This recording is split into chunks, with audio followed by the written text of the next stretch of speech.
Bueno, un placer estar en el mejor curso teórico de rodilla del noroeste y de parte de España. Y voy a ir al grano, que quiero deciros muchas cosas y el tiempo es oro. ¿Por qué surge esta charla? Esta charla surge por el síndrome del impostor.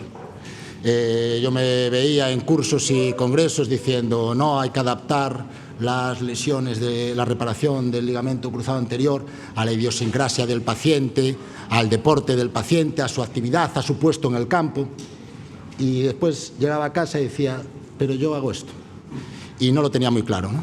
Entonces empecé a rebuscar, ver qué información había de esto y ver, pues, si la aplicábamos o no, y a ver si iba más contento para el siguiente curso. Y ahora os cuento.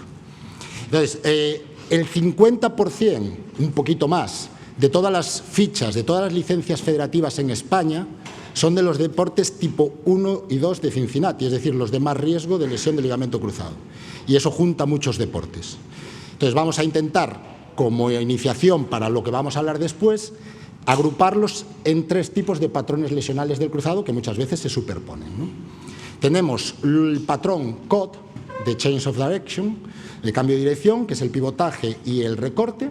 Tenemos el patrón de aterrizaje o salto, landing en inglés, y el patrón de contacto-perturbación por un adversario. Ejemplos típicos: la presión defensiva, por eso un poquito más de defensas y medios en el fútbol, y sin embargo los gestos ofensivos, por eso más aleros, escoltas, bases en el baloncesto, en el balonmano, en el hockey hierba. En el caso del aterrizaje, lo que vamos a tener va a ser, no exclusivamente, pero más los puestos 4 y 5 del baloncesto, el voleibol y los gimnastas, y el contacto, pues lógicamente los duelos defensivos íntimos, pues fútbol, balonmano y el rugby, que ese es muy íntimo. Os vamos poniendo unos ejemplos. En el patrón de cambio de dirección vamos a tener una deceleración siempre, o casi siempre previa, junto al cambio de dirección. Esto nos va a provocar un pie fijo, un cuádriceps dominante con un reclutamiento, un hiporreclutamiento, un reclutamiento bajo de los isquios y la rodilla con ligera flexión. Entonces va a provocarse una rotación interna femoral muy brusca, que generalmente también se acompaña del valgo dinámico. Entonces, como predomina el torque rotacional, lo que nos va a pasar es que vamos a tener lesiones laterales: raíz posterior del menisco lateral, ligamento anterolateral, cápsula posterolateral. En el patrón de aterrizaje salto, el problema lo tenemos en la absorción del impacto en una situación más próxima a la extensión. Puede ser una extensión forzada, puede ser una extensión un poco descontrolada, mal estabilizada, puede venir o no con un cierto valgo que siempre es menor, y lo que nos va a acompañar al ligamento cruzado anterior va a ser la sobrecarga del menisco interno, la sobrecarga del cartílago femorotibial anterior e incluso del aparato extensor. Y en el patrón contacto-perturbación, lógicamente, depende del impacto, pero este patrón es muy típico. Ahí tenéis la lesión de Gavi y está genial grabada. Es un impacto posterolateral y es parecido a lo que comentábamos antes, pero este choque, este empuje, lo que va a cambiar es que va a provocar un valgo mucho más abrupto. Y entonces nos van a venir todos los problemas de elongación medial y, digamos, por espejo, valga la redundancia, la lesión de edema óseo el chiste es muy malo, perdonad. Hay que reconocerlo. El edema óseo en el cóndilo lateral. Vamos a decir por rebote, que si no queda fatal. Bueno, y ahora a ver si hacemos algo distinto. Vamos a ver si me puedo ir tranquilo a dormir o no. ¿Cambiamos el tipo de injerto?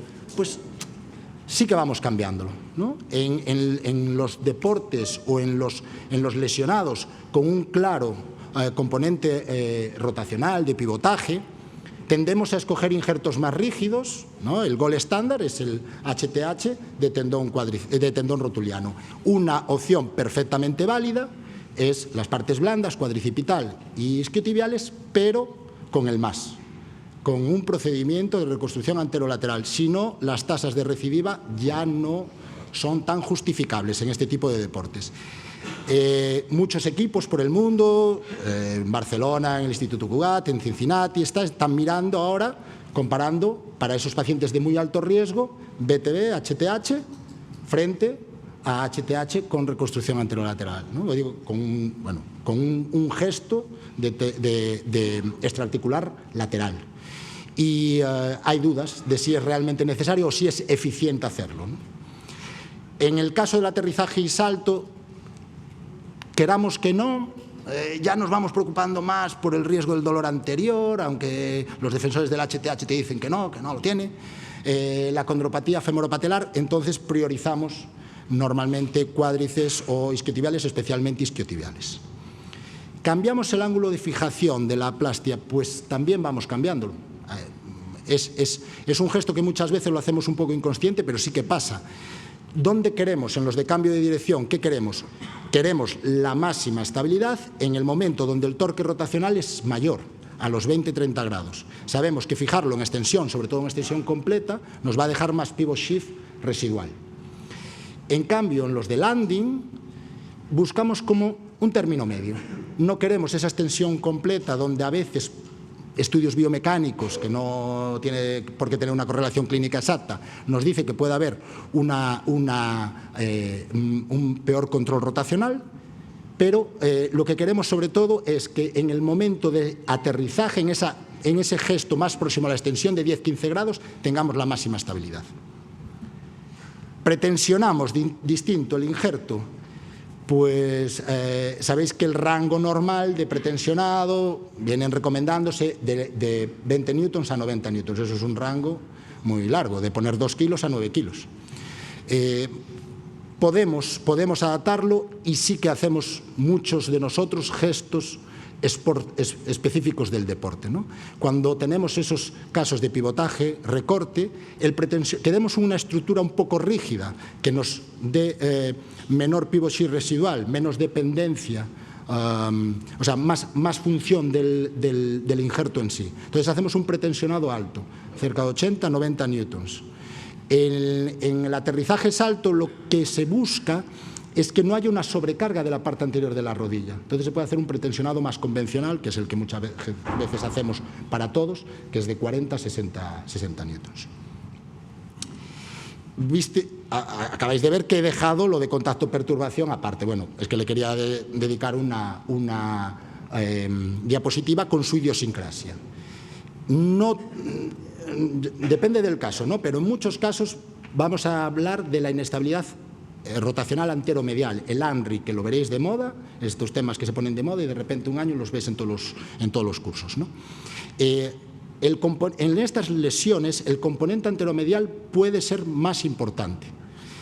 Nos puede desaconsejar el semitendinoso, por lo menos si no hacemos una aumentación medial, del colateral medial superficial.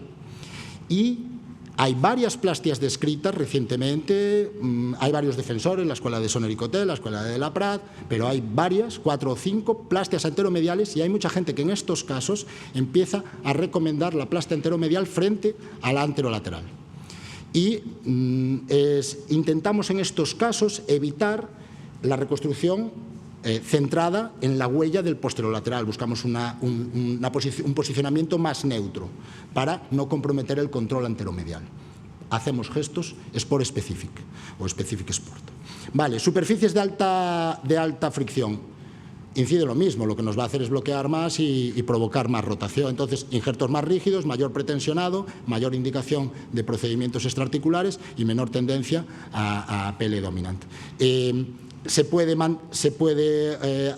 Cuando tú estás asociando un gesto externo que nos disminuye el riesgo, yo creo que el posicionamiento femoral dentro de una huella, de que sea en una posición correcta, no creo que sea tan importante. Si lo hacemos aislado, yo creo que cobra mucho más importancia.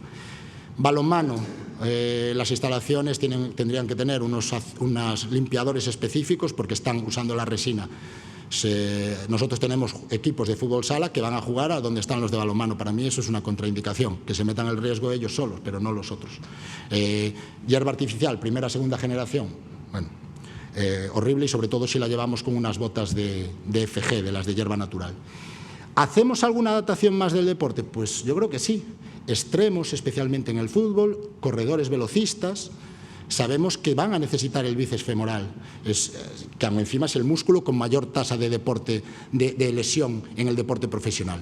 Entonces, si tenemos antecedentes de lesiones musculares del bíceps femoral, pues muchas veces, aunque seamos cirujanos de isquios, pues a lo mejor hacemos un cambio en este paciente, porque sabemos que nos puede acentuar desequilibrios y que a lo mejor no pasa nada, le va a funcionar, pero psicológicamente le va a estar dando avisos constantemente y no es la mejor opción. Entonces yo creo que sí que a veces adaptamos, estamos siendo específicos para deporte. Luego ya hay deportes que, bueno, es que, claro, ya es que van a mala idea, porque halterofilia, powerlifting, danza, ballet, gimnasia.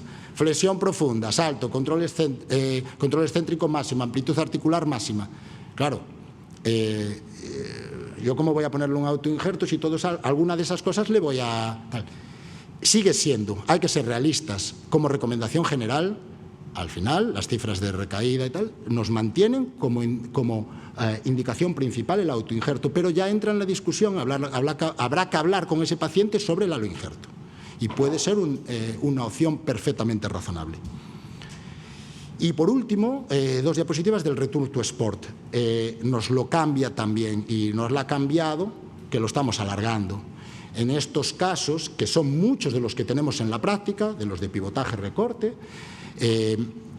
hemos visto que lo que se hacía clásicamente, que era el test de fuerza con la simetría entre miembros, lo del LSI, que no es suficiente, que nos deja sin detectar muchos casos de riesgo de recaída. Entonces, cada vez más los redactadores están incorporando, incluso a niveles más amateur, test en campo, donde se están metiendo a los lesionados en situaciones difíciles, de fatiga, de velocidad, gesto técnico, cambio de dirección, y vas mirando si el control postural, el control neuromuscular va fracasando conforme avanza ese test dinámico, no en test estáticos o de un movimiento puro, ¿no? Muchas veces se va viendo que se produce un colapso en valgo conforme aparece la fatiga. Si bien los lesionados del ligamento cruzado pensábamos que era vinculado a la fatiga y parece que es más vinculado a la intensidad, al aumento de intensidad y a la superficie de fricción, y los lesionados se producen en los primeros 45, 60 minutos de práctica deportiva y no tanto al final, cuando es sin contacto, en estos casos sí que la fatiga cubre un rol muy importante. En los casos de aterrizaje salto también, pero ahí el readaptador lo que tiene que controlar principalmente es la absorción vertical. Lo hacen con herramientas digitales hoy en día, una se llama LUS, hay otro track control, muchas. Básicamente lo que quieren mirar es que haya las 3 flexiones que le llaman ellos: flexión de cadera, flexión de rodilla, flexión de tobillo en el momento de la recepción.